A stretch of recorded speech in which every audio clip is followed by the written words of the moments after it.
there are some teams in local markets that are cutting deals with, they're pretty much going back in time, right? They're cutting deals with their local over-the-air pay broadcasters, and at the same time as cutting deals with their local TV station, their local DMA, they're also creating their own OTT platform. So in essence, they're taking their future in their own hands, right?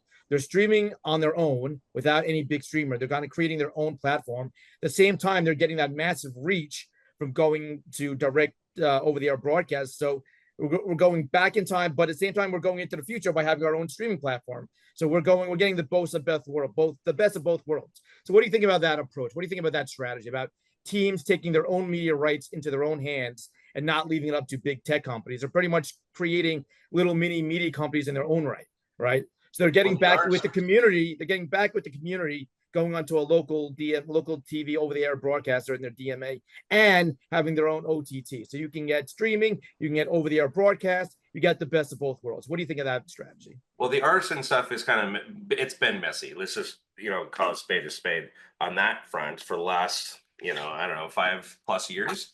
So on top of the sports RSN issues, now what if I live in Dallas, Texas, and I want to watch Seattle Seahawks as an example? I can never watch the Seattle Seahawks because I will never get it in my local market.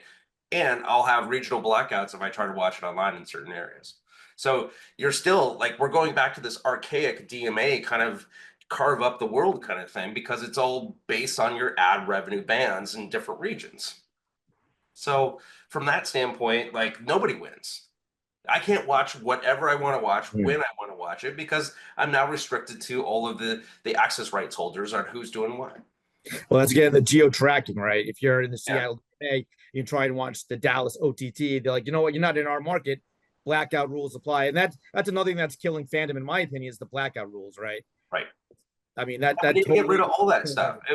If you want to watch, the Texas Rangers, by all means, be a Texas Rangers fan and buy an a la carte subscription to watch your team at every single stadium in the country.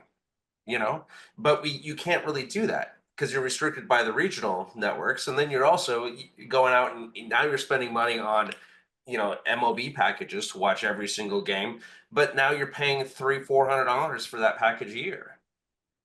Yeah, it's so messed up. It really is, when you think about, you can't just deliver content into every area you want, because the local broadcaster also has rights deals and carriage rights for that area. And so you go to watch your online stream and it's like, I'm sorry, this is blacked out. You have to go watch it on channel 14. You're like, channel what? So again, sports rights hurting fandom. I go to a bar, I'll watch channel 14 there. Exactly. I go with all the kids are there. So for me, it's great. Now again, but this is very specific to market, guys. I think you should be looking at some of the markets where the streaming has actually brought down the prices. They have actually blended in with AVOD. They've actually started making it available at no extra cost to customers. And again, there is an opportunity to tap in there. Also, look at the investments that's gone into these, a lot of these sports rights by the streaming services, which goes back into sports, making it available. There are sports that previously did not travel outside a certain region that's now traveling globally. So there is plus and minus to it. Again, each market is reacting depending on how much the consumers can spend. And that's always been the price elasticity of demand. Moderator, I have a question. Sunil is making way too good of points. Can we censor him for 5 minutes? Just logic does not belong in a debate. Can we just mute him? Jason, you're telling me how to do I can mute myself.